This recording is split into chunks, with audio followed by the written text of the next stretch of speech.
சுத்திரம். அந்த சத்தியத்துக்கு போகிறதுக்கு முன்பதாய் அந்த தலையை வணங்கி ஆண்டவர்கள் ஒப்பு கொடுப்போம். சத்தியத்தை கேட்கிற எங்களுக்கு இந்த சத்தியங்களுக்கு விடுதலை கொடுக்கணும் ஆண்டவரை அப்படின்னு நம்ம ஆண்டவர்களுக்கு என்ன செய்வோம், ஒப்பு கொடுப்போம். நன்றி ஆண்டவரை, நாமத்தை நாங்கள் ஸ்தோத்தரிக்கிறோம், நாமத்தை நாங்கள் உயர்த்துகிறோம். நாலு ஆண்டவரை நீ கொடுத்திருக்கிற இந்த மன்னாவுக்காக நன்றி ஆண்டவரை. சிறுவேர் ஜனங்கள் அந்த எஜிப்திலிருந்து வரும்போது வனாந்தரத்தில் நீங்கள் கொண்டு வந்தீங்க. வனாந்தரத்தில் ஒன்றுமே இருக்காது, ஒரு பச்சையாவனை கூட நாங்கள் பார்க்க முடியாது, வெயில் சூடு அப்படி இருக்கும். ஆனால் அவங்களுக்கு மேகஸ்தம்பமாய் அக்னிசமாய் இருந்து வானத்து மண்ணாவை அவர்களுக்கு தந்து அவர்களை போஷித்து நடத்தின கர்த்தர். அப்படியா இந்த மண்ணா தான் எங்களை போஷிக்கும், இந்த மண்ணா தான் எங்களை உயிர்ப்பிக்கும் ஆண்டவரை. நேரத்தில்ப்பா அந்த மண்ணாவை ஆண்டவரப்பா நாங்கள் பெற்றுக்கொள்ளும்படியாய் அது எங்கள் இறுதிய சிந்த நினைவுகளில் எங்கள் வாழ்க்கையில அது புரோஜனமாய் இருக்க கர்த்தர் கிருபை செய்யுங்க. இயேசு கிறிஸ்துவின் வல்லமையுள்ள நாமத்தில் எங்களை தாழ்த்தி உயர்த்தி வேண்டி ஜெபிக்கிறேன் ஜீவனுள்ள நல்ல தகப்பனே. ஆமேன் ஆமேன் ஆமேன். இன்னைக்கு நம்ம வந்து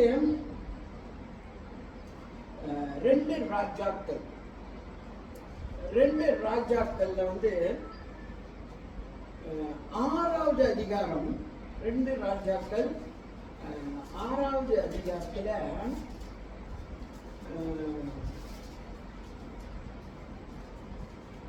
8வது வசனத்திலிருந்து நம்ம பார்ப்போம். 8வது வசனத்திலிருந்து நம்ம வந்து படியன் 8வது வசனம்.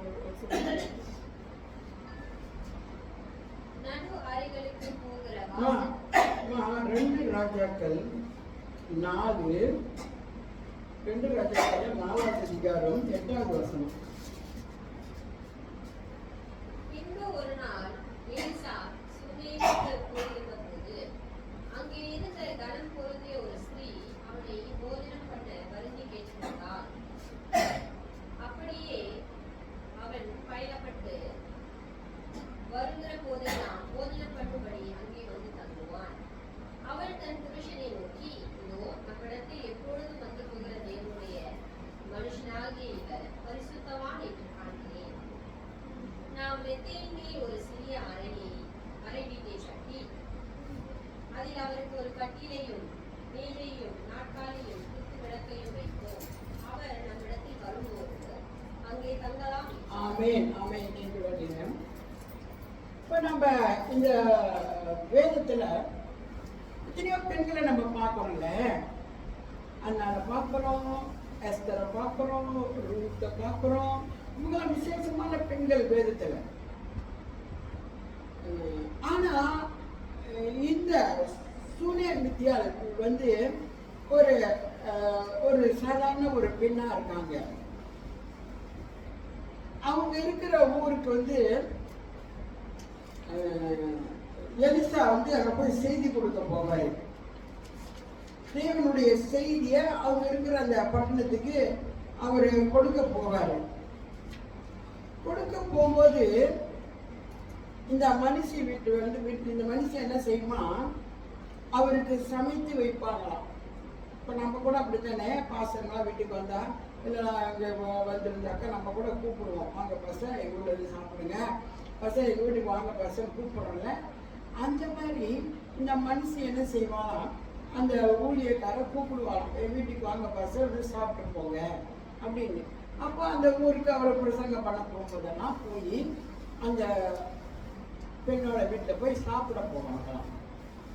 பாருங்க, அந்த பெண்ணுக்கு விசேஷமா ஒரு பேர் இருக்கு, கனம் பொருந்திய ஸ்திரீயா இருக்கும்.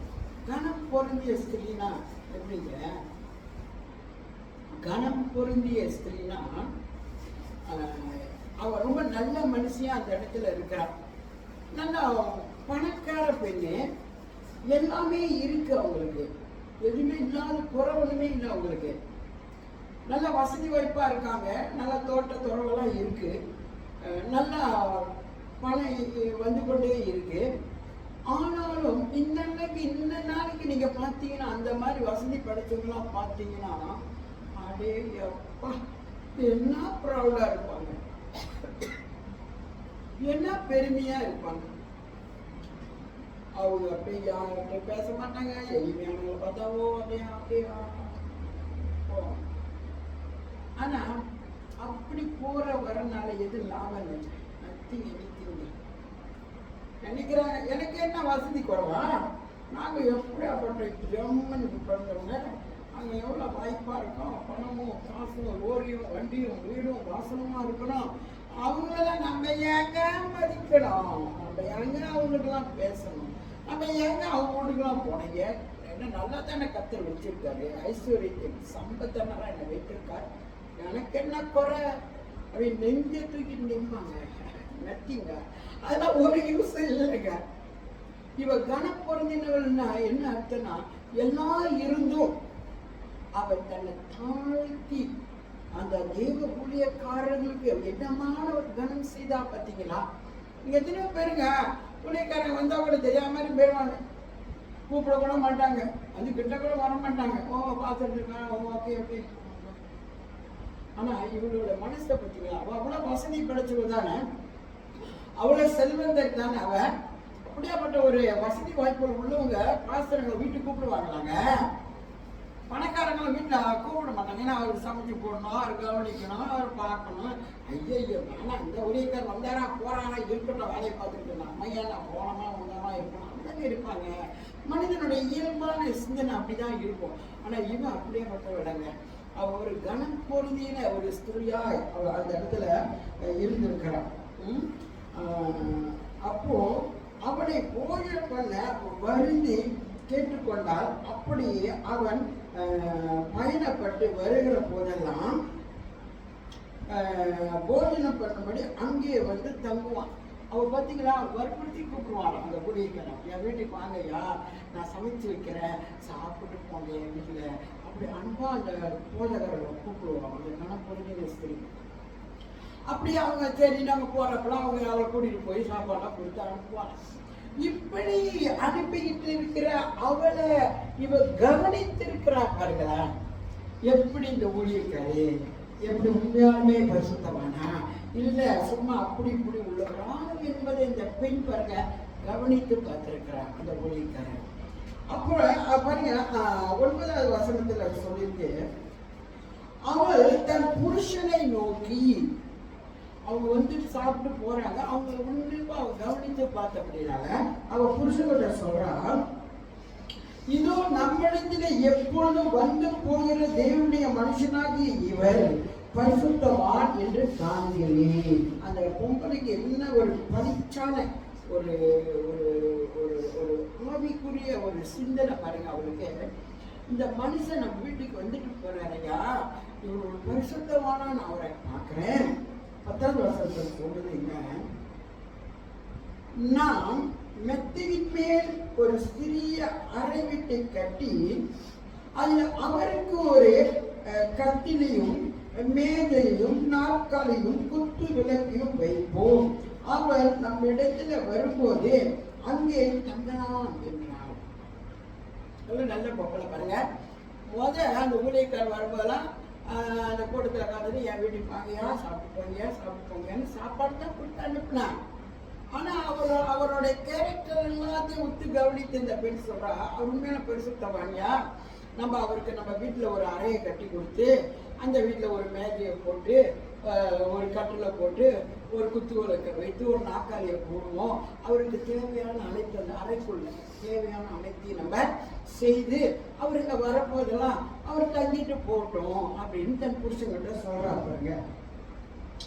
அப்போ பாருங்க 11வது படிமா. ஒரு நாள் அவன் அங்கே வந்து அந்த அறை வீட்டில் தங்கி படுத்துக் கொண்டிருந்தான். அவன் தன் வேலைக்காரனாகிய கியாசை நோக்கி, இந்த சூரியனியாலை அழைத்துக் கொண்டு வா என்றான். அவளை அழைத்துக் கொண்டு வந்தான்.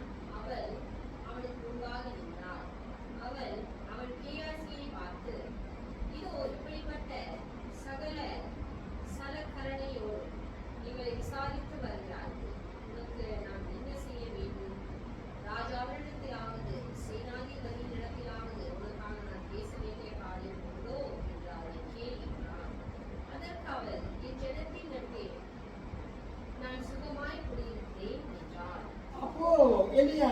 எலிசா வந்து வீட்டில் பார்த்தாரு, ரொம்ப நம்மளுக்கு நல்ல சாப்பாடை கொடுத்து நல்ல ஒரு அறையை கொடுத்து, அறையில் எல்லா கட்டிலும் மெத்த நாக்காளி மேஜை எல்லாம் குத்துகளுக்கு ஒன்று வைத்து இவ்வளோ கருசனையாக நம்மளுக்கு ஆயத்தப்படுத்தி கொடுத்துருக்குறாங்களே. அப்போ கேயாசி தான் அவரோட உடல் வேலைக்காரர்.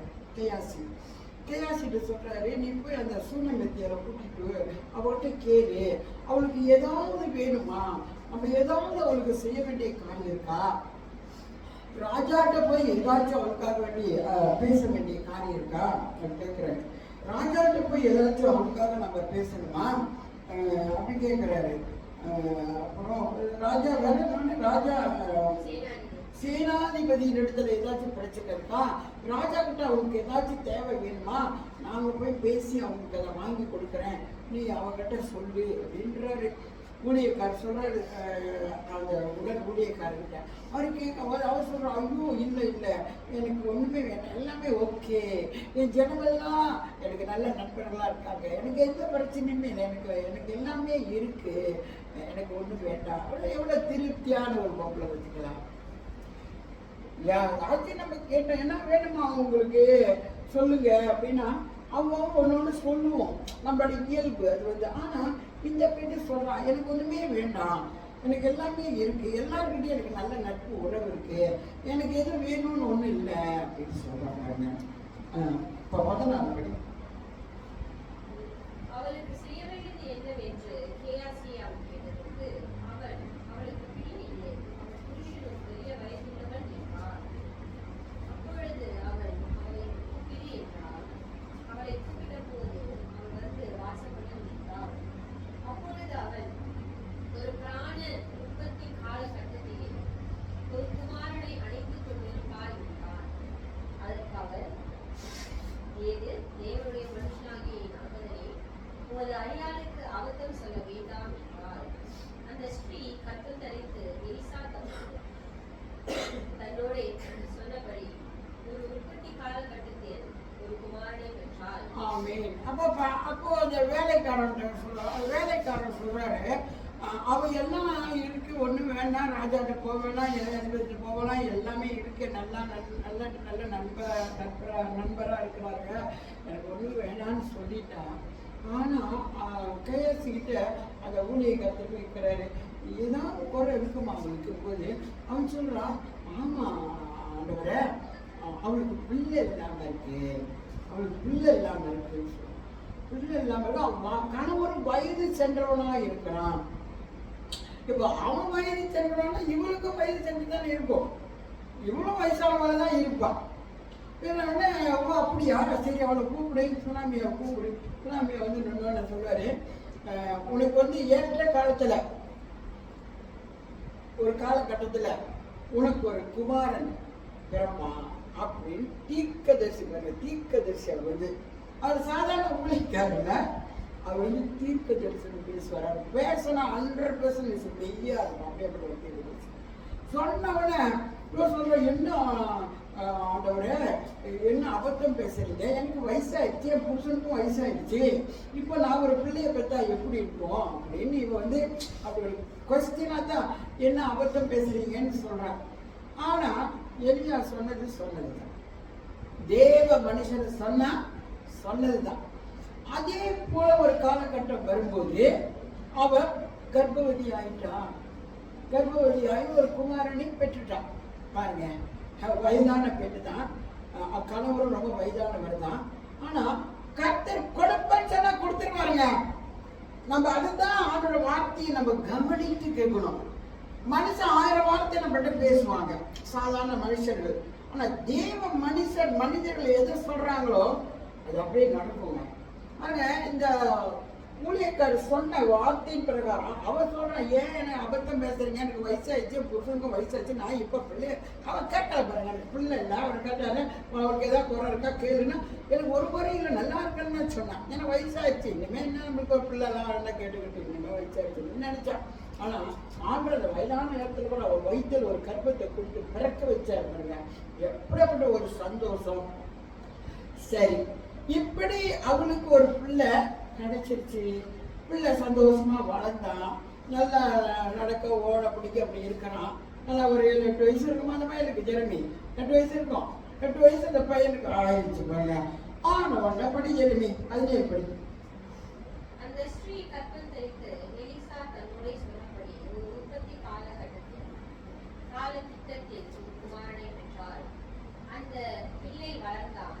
ஒரு நாள் அவன்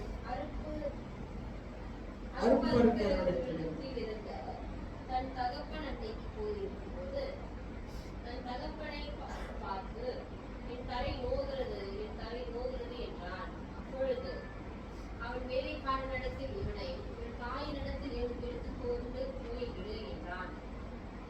அவனை எடுத்து தன் தாயினிடத்தில் கொண்டு போன போது அவன் மத்தியானம் மட்டும் அவன் மடியில் இருந்து செத்து போனான்.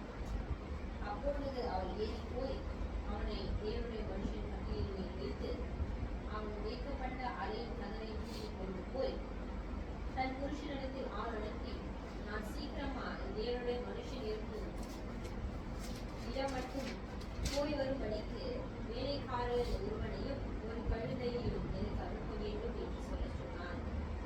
அப்பொழுது அவன், இது அம்மாவாசையும் அல்ல, ஓய்வு நாளும் அல்லவே, இன்றைக்கு அவனிடத்தில் போக வேண்டியது என்ன என்று கேட்க சொன்னான்.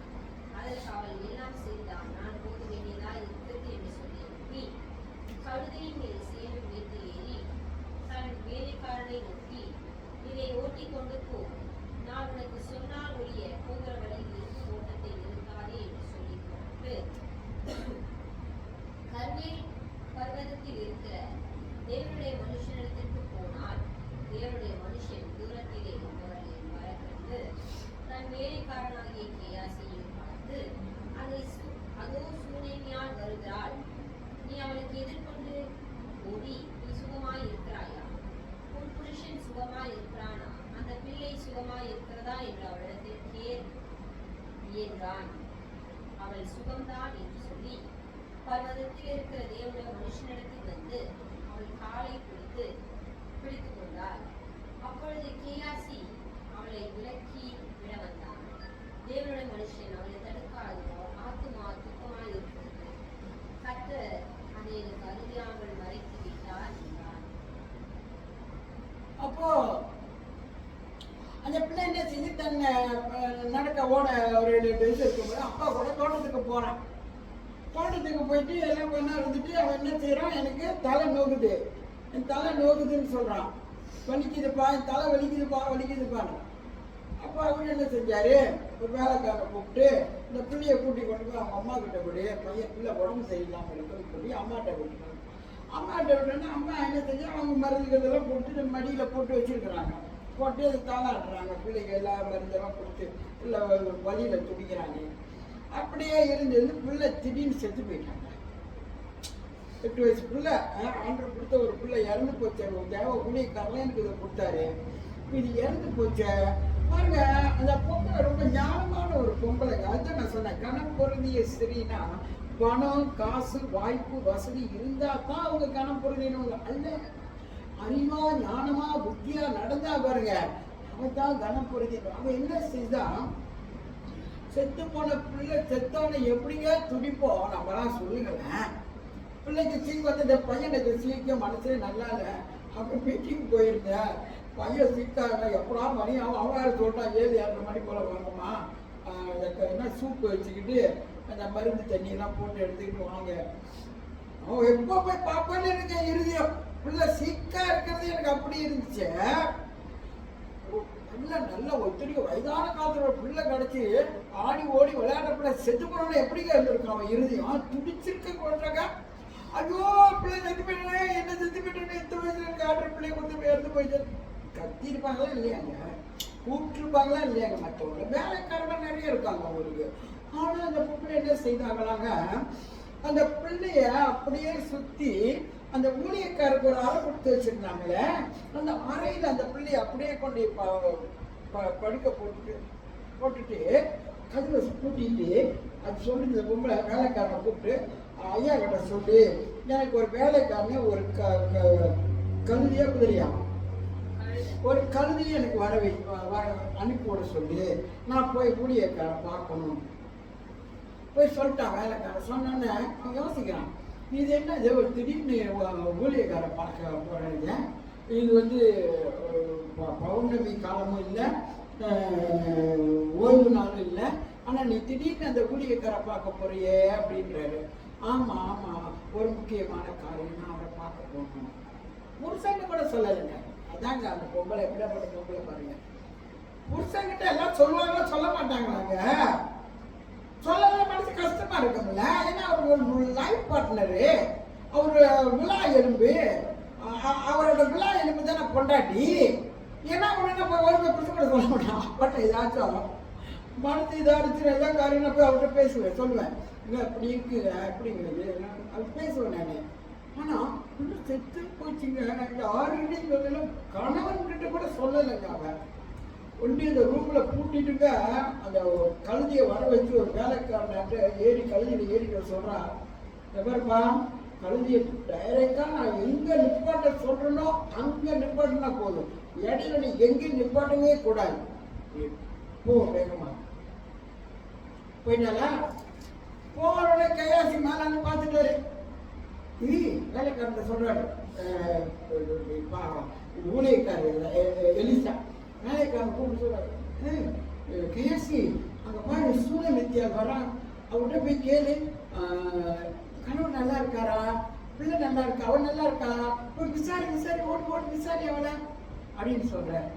அப்போ அவன் வந்து விசாரிக்க வரும்போது எல்லாமே நல்லா இருக்காங்க, ஓகே நல்லா இருக்காங்கன்னு சொல்லி அவன் என்ன செய்யறான், அந்த ஊழியக்காரர்கிட்ட போறாங்க. ஊழியக்காரோட கால் அப்படியே உழுந்து அழுகுறான் பாருங்க. அதுதான் அவளை எனக்கு ரொம்ப பிடிக்கும். இந்த வேதத்துல ரொம்ப ஒரு பிடிச்ச பெண்ணுங்க. அவன் யாருக்கிட்டையுமே அந்த ரகசியத்தை சொல்ல தெரியும். சாவு ஒரே பிள்ளை செத்து போயிட்டான். வயசான காலத்துல கிடைச்ச பிள்ளை, செல்லமா வளர்த்த பிள்ளை செத்துருச்சு. யாருக்கும் சொல்லாம அந்த ஊழியக்கார காலை பிடிச்சி அழுகுறாங்க. அழுந்து, ஆண்டவரே நான் உங்ககிட்ட பிள்ளை வேண்டாம்னு சொன்னனே, எனக்கு அபத்தம் செய்யாதீங்கன்னு சொன்னனே, எனக்கு ஒரு பிள்ளைய கொடுத்தீங்களே, இன்னைக்கு அந்த பிள்ளை மறிச்சிட்டான், நீங்க வாங்க, நீங்க வந்து பாருங்க கூப்பிடுறேன். நீங்க கேள்விப்படுறேன்னு அந்த ஊழியக்காரர் என்ன செய்யறாரு, கீழே படிச்சுக்கோமா. அப்பொழுது அவன் கியாசியை பார்த்து, நீ உன் இடையை கட்டிக்கொண்டு நீ தடியை உன் கையில் பிடித்துக் கொண்டு வழியில் ஒருவனை சந்தித்தாலும் அவனை வினவினாலும், உன்னை ஒருவன் வினவினாலும் அவனுக்கு மறுமொழி சொல்லாமல் போய் நீ தடியை அந்த பிள்ளை முகத்திலே வையின்றான். பிள்ளையின் தாயோ, நான் உம்மை விடுகிறதில்லை என்று கர்த்தரின் ஜீவனையும் புதிய ஜீவனையும் கொண்டு சொல்கிறேன் என்றான். அப்பொழுது அவன் எழுந்திருந்து அவர் பின்னே போனான். கேயாசி அவர்களுக்கு முன்னே போய் அந்த தடியை பிள்ளையின் முகத்தின் மேல் வைத்தான். ஆனாலும் சத்தமும் இல்லை, உணர்ச்சியும் இல்லை. ஆகையால் அவன் திரும்பி அவனுக்கு எதிர்கொண்டு வந்து பிள்ளை விழிக்கவில்லை என்று அவனுக்கு அறிவித்தான். எலிசா வீட்டுக்கு வந்தபோது இதோ அந்த பிள்ளை அவன் கட்டில் மேல் செத்து கிடந்தான். உள்ளே போய் தங்கள் இருவருக்கும் பின்னாக அவன் கதவை பூட்டி கர்த்தரை நோக்கி வேண்டுதல் செய்து, கிட்டே போய் தன் வாய் பிள்ளையின் வாயின் மேலும், தன் கண்கள் அவன் கண்களின் மேலும், தன் உள்ளங்கைகள் அவன் உள்ளங்கைகளின் மேலும் படும்படியாக அவனை படுத்துக் கொண்டான். அப்பொழுது பிள்ளையின் உடல் அனல் கொண்டது. அவன் எழுந்து அறை வீட்டில் இங்கும் அங்கும் உலாவி திரும்ப கிட்ட போய் அவன் மேல் குப்புறப்பட்டான். அப்பொழுது அந்த பிள்ளை 7 தரம் தும்மி தன் கண்களை திறந்தான். அப்பொழுது அவன்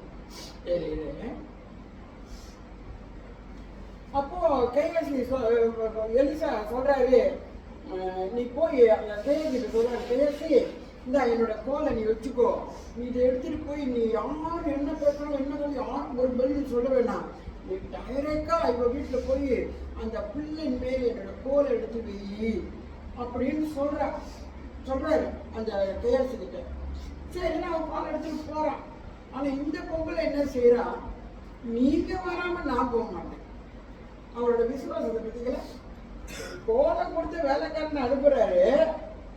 அவர் சொல்றா, நீங்க வராம நான் போக மாட்டேன், நீங்க கண்டிப்பா வரணும் ஆண்டவரே, என் பிள்ளைய நீங்க வந்து பாருங்க கூப்பிடுறோம்.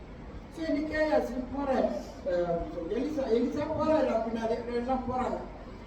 போயிட்டு இருக்கும்போது இந்த வேலைக்காரன் முன்னுக்க போனால கேயாசி தான் அதை உடன் வேலைக்காரன். அவர் போய் என்ன செய்யறாரு, போய் அந்த கதவை திறந்து இந்த பிள்ளை மேல அவர் கொடுத்து இந்த கோனை கொண்டு வச்சாரு. வச்சோடனே அந்த பிள்ளைக்கு உயிர் வரலங்க. அது அப்படியே தான் செத்து போன பிள்ளை செத்து கிடையாது, உயிர் வரல அந்த பிள்ளைக்கு. அப்புறம் எலிசா போய் என்ன செய்யறாரு, அந்த அறக்கதவுல நான் மாத்திரம் உள்ள போறாரு, கேயாசியும் உள்ள இல்லை, அவங்க அம்மாவும் உள்ள கூப்பிடல. அவருங்க அவர் தனித்த அந்த அறைக்குள்ள போய் பிள்ளை அப்படியே படுத்து கிடக்கலாம். அங்கே செத்து அந்த பிள்ளை மேல அப்படியே தன் கையும் தன் மூஞ்சும் மேல அப்படியே அப்படியே வச்சு மேல அப்படியே படுத்து அந்த பிள்ளைக்காக ஜெபிக்கிறார்.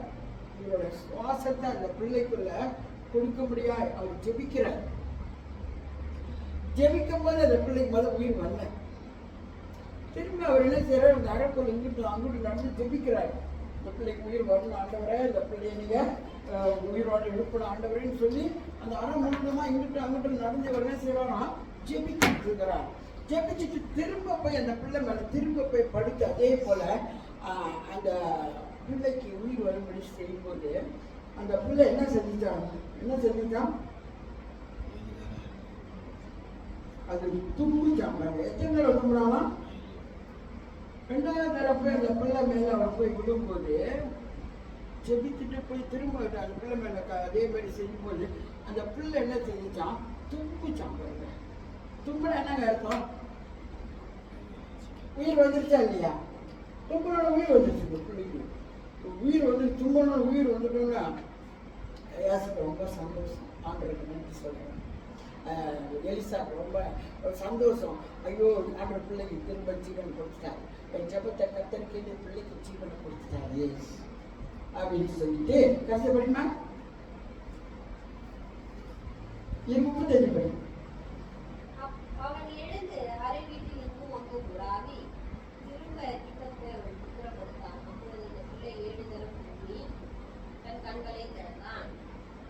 அப்பொழுது அவன் கேயாசியை கூப்பிட்டு அந்த சுனேமியாலை அழைத்துக் கொண்டு வா என்றான். அவளை அழைத்துக் கொண்டு வந்தான். அவள் அவனிடத்தில் வந்தபோது அவன் உன் குமாரனை எடுத்துக்கொண்டு போ என்றான். அப்பொழுது அவன் உள்ளே போய் அவன் பாதத்தில் விழுந்து தரையில் பணிந்து தன் குமாரனை எடுத்துக்கொண்டு வெளியே போனான். எலிசா கில்காலுக்கு போயிருக்கையில்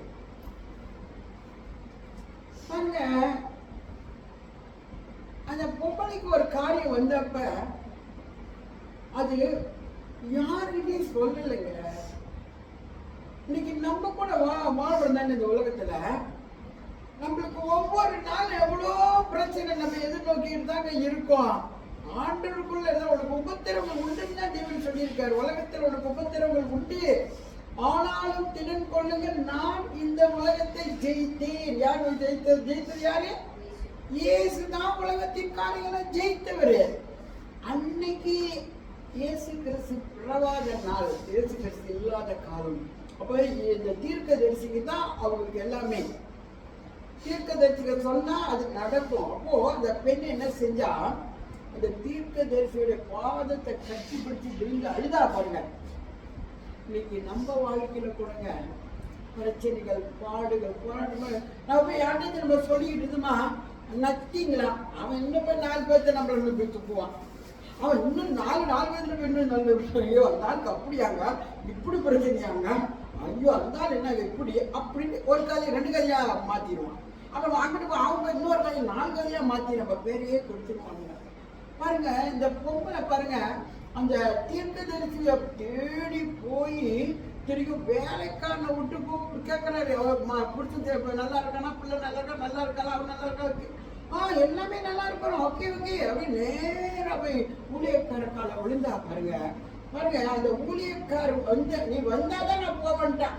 வேலைக்காரன் கோலை கொடுத்துட்டா கூட அவருக்கு நம்பிக்கை இல்லை. நீங்க வாங்க, நீங்க தான் எனக்கு எல்லாமே. அந்த பிள்ளை எனக்கு கொடுத்தீங்க, வயதான காலத்துல நீங்க பிள்ளை உற்பத்தி ஆகுன்னு உற்பத்தி ஆகி நான் பெத்தல்ல, அதை கொடுத்து நீங்க தான் அந்த பிள்ளைய உயிர்ப்பிக்க முடியும் அப்படின்ற நம்பிக்கைங்க அவர் மேல. அப்போ அவர் வந்தோன்னு பாருங்க, அதே போல அவர் ஜெபித்து அந்த பிள்ளைய உயிரோட கொண்டு வந்துட்டாருங்க. இன்னைக்கு நம்ம கூட வாழ்க்கையில எவ்வளவோ பிரச்சனையை நம்ம வந்து சந்திக்கிறோம், நம்ம அழுகுறோம், வேதனையில வந்து நம்ம யார்கிட்டையும் புலம்பிடுறோம், சொல்லி போடுறாங்க அந்த காரியத்தை. ஆனாங்க அந்த பெண்ணை போலங்க நம்ம என்ன செய்யணும், அந்த காரியத்தை தேவன் பாதத்தை உக்காரணுங்க. ஆண்டவரே எனக்கு இந்த காரியம் இப்படி இருக்கு, நீங்க தான் ஆண்டவரே எல்லாம் செய்யக்கூடியவர், நீர் தான். இந்த உலகத்துல உபத்திரங்கள் உண்டு, ஆனாலும் தெரிஞ்சுக்கொள்ளுங்க, நான் உலகத்தை ஜெயித்தேன், நீங்க தானே சொன்னீங்க. இந்த உலகத்துல நான் வாழ்றேன், இந்த உலகத்தை பிரச்சனை எனக்கு இப்படி இருக்கு, இந்த போராட்டம் எனக்கு இப்படி இருக்கு, இந்த காரியம் எனக்கு இப்படி இருக்கு, நீங்க தான் ஆண்டவரே எனக்கு இதெல்லாம் செய்யணும்னு சொல்லி நம்ம என்ன செய்யணுங்க, 100% கர்த்தரையே நம்பி நீங்க அந்த காரியத்தை ஒப்புவீங்க. பாருங்க, பெரிய கர்த்தான செய்வோம். விளங்குதா விளங்குதானே? உண்மை இது. நான் சொல்றது வந்து இந்த பொம்பளையோட விசுவாசம் உங்களுக்குள்ள இருக்குங்க. பாருங்க, பிள்ளை உயிரோட வந்துருச்சு. வந்தோடனே கையாசியை கூப்பிட்டாரு. கையாசி இருந்தா அவர் எல்லாமே கேட்கிறாரு, அவங்களை பத்திலாம் பாருங்க. அந்த முதல்ல கேட்கிறாரு, அவளுக்கு என்ன வேணும் பாரு கேளுன்னு. அவன் தான் சொல்றான் அவளுக்கு பிள்ளை இல்லைன்னு. அப்புறம் அவங்க மேட்டில் அவர் தேடி வரும்போது கையாசி தான் அனுப்புறா போய் விசாரின்னு. இப்போ அந்த பிள்ளை சொல்ல அனுப்பிட்டோன்னா அதை கூட கையாசி தான் சொல்றா போய் சூனமேத்தியாரை கூட்டிட்டு வா. சூனமேத்தியார் வந்தோடனே தான் பிள்ளை உயிரோட வந்துட்டான், எடுத்துக்கொண்டு போ. பார்த்தீங்களா, எந்த மனுஷன் அப்பா கிட்ட சொல்லியிருந்தா கூட நடந்திருக்காதுங்க அந்த விஷயம். இல்லை மனுஷாங்கிட்ட சொன்னாலும் அது நடந்திருக்காதுங்க அந்த விஷயம். ஏன் சும்மா ஆர்ப்பாட்டம் பண்ணிக்கிட்டு நம்ம கொண்டு புதைக்கத்தான் பார்ப்பாங்க. எல்லாரும் பிள்ளை செத்து போச்சு, அதை வச்சு என்ன தெரியுது, இப்படி புதைச்சிருவோம். அதெல்லாம் சொல்ல போறாங்க. பிள்ளை உயிரோட வரணும் எனக்கு, இதை பிள்ளைய கொடுத்தவரால் இந்த பிள்ளைய உயிரோட கொண்டு வர அவரால் முடியும்ன்ற விசுவாசம் அவளுக்கு. அதே போல பிள்ளைய கொடுத்தன அந்த பொம்பளை என்ன சொல்லுது, அப்பொழுது அவன் உள்ளே போய் அவன் பாதத்திலே விழுந்து தலை மட்டும் பணிந்து தன் குமாரனை எடுத்துக்கொண்டு வெளியே போனாள். அந்த விசுவாசம் பாருங்க அவளுக்கு வாய்க்கப்பட்டு, விசுவாசி தேவ மகிமை காண்பாய். இயேசு சொல்றாரு, யார்கிட்ட சொல்றாரு, தன் சகோதரன் மரித்து கல்லறை 4 நாளா ஆயிடுச்சுங்க. மரித்து லாசருவேன் போய் ஏசு போறாரு, 4 நாள் சென்று தான் போனாரு. ஏன்னா அவங்க ஒரு பெரிய அதிசயத்தை செஞ்சு அவனை செத்தவன நம்ம வியாதியா இருக்கும்போது கூப்பிட்டாரு போல. செத்து 4 நாள் வந்து போனாரு. கொடியாராங்க மரியா மார்த்தா வரா, மரியா வரா. ஆண்டவரே அப்பயே சொல்லி அனுப்பணுமே, நீங்க வள்ளிய செத்து 4 நாள் ஆயிடுச்சு ஆண்டவரே, சகோதரன் நீங்க ஆண்டவரே அப்பயே வரல அழுகுறானுங்க. சரி வாங்க, எங்க பஞ்சு கொண்டு வச்சிருக்கீங்க சகோதரனை. அவங்களும் கண்ணீர் வெடிச்சாரு. போய் இதே இந்த கலரில் தான் வச்சோம். ஓ இந்த கலரில் தானா, சரி லாசருவே வெளியே வா. பாருங்க, அதான் நான் சொல்றேன், இந்த நமக்கு வந்து இயேசு கிறிஸ்து தான் எல்லாமே. அவர்கிட்ட நம்ம சொன்னமா காரியத்தை நடத்தி கொடுப்பாருங்க. உடனே அதை செத்து போய் 4 நாள் அப்படியே சீலையில சுத்தி கொண்டு பணத்தை பறித்து கொண்டு போடுவாங்க. அப்படிதான் இருந்தான். லாசருவே வெளியே வான் ஆண்டு சோத்தரிச்சுட்டு கூப்பிட்டோம்னா எழுந்திருச்சாங்க. 4 நாள் செத்து போனேன் ஆண்டு சொன்னேன். அவர் சொல்ற, ஐயோ ஆண்டவரே வேணாம் ஆண்டவரே. சகோதரி சொல்றான், 4 நாள் ஆயிடுச்சு ஆண்டவரே, 4 ஆண்டவரே இங்க கொண்டு வந்துட்டீங்க, ஐயோ நாத்து அடிக்க ஆண்டவரே. சகோதரன் கூட பிறந்தவன் அவ அப்படி சொல்றான். ஏது சொன்னாரு, இல்ல நீ விசுவாசி, நீ தேவனுடைய மகிமையை காண்பாய், நீ விசுவாசி. இந்த பொம்பளைக்கு அந்த விசுவாசம் இருந்துச்சுங்க. அதாங்க அவ கடவுளின ஒரு சரியா இந்த வேதத்துல நமக்கு இருக்கிறான். இந்த வார்த்தைங்க நானு போன வாரம் மாதர்ஸ் டேக்கு தான் நான் ப்ரிப்பேர் பண்ணி வச்சிருந்தேன். ஆண்டு இந்த வார்த்தையை கொடுத்தாருங்க. அப்ப என் மாமா சொல்லிட்டேன், அம்மா இன்னைக்கு எனக்கு ஆண்டு வார்த்தை கொடுத்துட்டேன், நான் பேசுறேன். போன வாரம் அவர் சொல்லிட்டேன். ஓகே, எனக்கு வந்து ரொம்ப ஆசைங்க. பயப்பட்டையும் சொல்றேன், அது நல்ல அருமையா ஆண்டோட வார்த்தை நல்லா தெரியும். நான் சொல்லுவேன், நீ ஒரு நாள் வார்த்தையை கொடு, நீ வார்த்தையை நீ கொடுக்குறா இவனுக்கு வந்து அந்த அனுமதி கொடுப்பேன். ஏன்னா நீங்க வளரணும், உங்களுக்கு அந்த வார்த்தை தெரியணும். சின்னதுல இருந்து நான் வார்த்தை கற்றுக் கொடுத்துருக்குங்க. சின்ன பிள்ளைலேருந்து சின்னதுல அவன் பிரசங்கம் பண்ண சொல்லுவோம். ஒரு நாளைக்கு ஒரு பிள்ளைங்க வீட்டில் பிரசங்கம் பண்ணுவாங்க. பிள்ளைங்க அதுதான் நான் கத்துற அந்த காரியத்தை கற்றுக் கொடுப்பேன். அதனால அவங்களுக்கு அருமையாக வார்த்தை தெரியும். அப்போ பையன் சொன்னாலும் சரி வார்த்தை கொடுக்குறீங்க, அதே குடி அப்படின்ட்டு போன வரோம். ஆனால் இந்த வார்த்தையை நான் இன்னைக்கு நான் உங்ககிட்ட ஏன் பேச வந்தேன்னா, நேற்று நான் மீட்டிங் போயிருந்தேன்ல, மீட்டிங் ரொம்ப கடைசியாக அந்த வார்த்தையை ஆசர் பேசினாங்க பாருங்க. இந்த கனப்பொருந்திய ஸ்திரீன்னு சொல்லி பேசினாங்க. மனசு அப்படி டச் பண்ணிச்சுங்க. ஐயோ மாதஸ்தேக்கு நான் பேசுறேன்னு அந்த வார்த்தையில மனசு அப்படியே பேசுது. கணப்பொருதினவள்னா என்னங்க? பணக்காரனும் காசு வச்சிருக்கணும், வசதி வாய்ப்பு உள்ளவனும், பல காடி வச்சிருக்கணும், பல பங்களா வச்சிருக்கணும், பல மனைவி வச்சிருக்கணும், பல புள்ள குட்டி நிறைய பெற்றோம்னா இல்ல. கர்த்தர் மேல விசுவாசம் வைத்து அவர் தாங்க கணம் பொருதினவன். நம்மளும் அப்படித்தாங்க ஆண்டவர் மேல விசுவாசமா இருக்கணும். நம்மளும் அவர் தான் அமைதியாக எங்க செய்வீங்க. நீங்க தான் என்னை உண்டாக்கினவர், நீங்க தான் என்னை உருவாக்கினவர், நீங்க தான் இந்த பூமியில் எங்க தாய் வயிற்றில் வைத்தவர். என்ன பாட்டு ஏன்னா படிச்சேன்னா, என் தாய் வயிற்றில் உருவாக்கினவர் அவரு தானே, என்னை படைத்தவர் அவரு தானே. அவரால் முடியாத ஒண்ணு இருக்குமா இந்த உலக வாழ்க்கையில நமக்கு?